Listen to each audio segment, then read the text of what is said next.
So just by a show of hands, how many of you all have a robot at home? Not very many of you.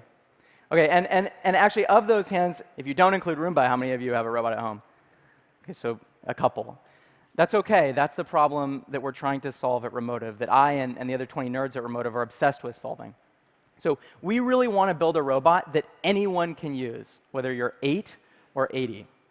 And as it turns out, that's a really hard problem, because you have to build a small, portable robot that's not only really affordable, but it has to be something that people actually want to take home and have around their kids.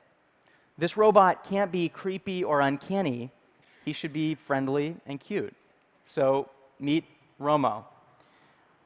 Romo is a robot that uses a device you already know and love, your iPhone, as his brain. And by leveraging the power of the iPhone's processor, we can create a robot that is Wi-Fi enabled and computer vision capable for $150, which is about 1% of what these kinds of robots have cost in the past. When Romo wakes up, he's in creature mode. So he's actually using the video camera on the device to follow my face. If I duck down, he'll follow me. He's wary, so he'll keep his eyes on me. If I come over here, he'll turn to follow me. If I come over here, he's smart. And if I get too close to him, oh, he gets scared, just like any other creature. So in a lot of ways, Romo's like a pet that has a mind of his own. Thanks, little guy. Bless you. And if I want to explore the world, uh-oh, Romo's tired. If I want to explore the world with Romo, I can actually connect him from any other iOS device. So here's the iPad. And Romo will actually stream video to this device. So I can see everything that Romo sees, and I get a robot's eye view of the world. Now, this is a free app on the App Store, so if any of you guys had this app on your phones, we could literally, right now, share control of the robot and play games together. So I'll show you really quickly. Romo actually, he's streaming video, so you can see me and the entire TED audience if I get in front of Romo here. And if I want to control him, I can just drive. So I can drive him around. And I can take pictures of you. I've always wanted a picture of a 1,500-person TED audience, so I'll snap a picture. And in the same way that you scroll through content on an iPad, I can actually adjust the angle of the camera on the device. So there are all of you through Romo's eyes. And finally, because Romo is an extension of me, I can express myself through his emotions. So I can go in and I can say, let's make Romo excited. But the most important thing about Romo is that we wanted to create something that was literally completely intuitive. You do not have to teach someone how to drive Romo. In fact, who would like to drive a robot? OK, awesome. Here you go. Thank you, Scott.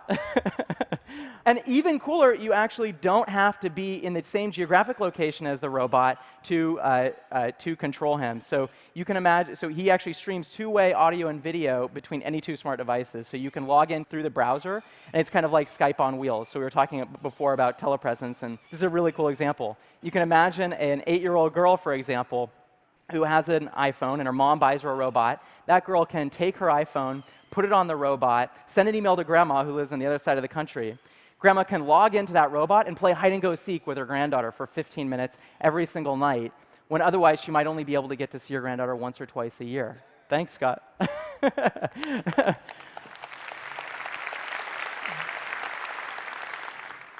So those are a couple of the really cool things that Romo can do today, but I just want to finish by talking about something that we're working on in the future.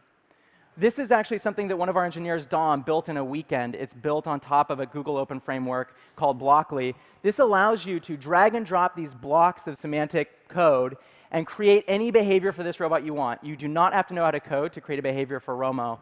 And you can actually simulate that behavior in the browser, which is what you see Romo doing on the left. And then if you have something you like, you can download it onto your robot and execute it in real life, run the program in real life. And then if you have something you're proud of, you can share it with every other person who owns a robot in the world. So all of these Wi-Fi-enabled robots actually learn from each other. The reason we're so focused on building robots that everyone can train is that we think the most compelling use cases in personal robotics are personal. They change from person to person. So we think that if you're going to have a robot in your home, that robot ought to be a manifestation of your own imagination. So I wish that I could tell you what the future of personal robotics looks like. To be honest, I have no idea.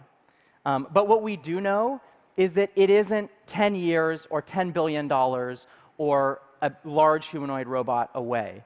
The future of personal robotics is happening today, and it's going to depend on small, agile robots like Romo and the creativity of people like yourselves.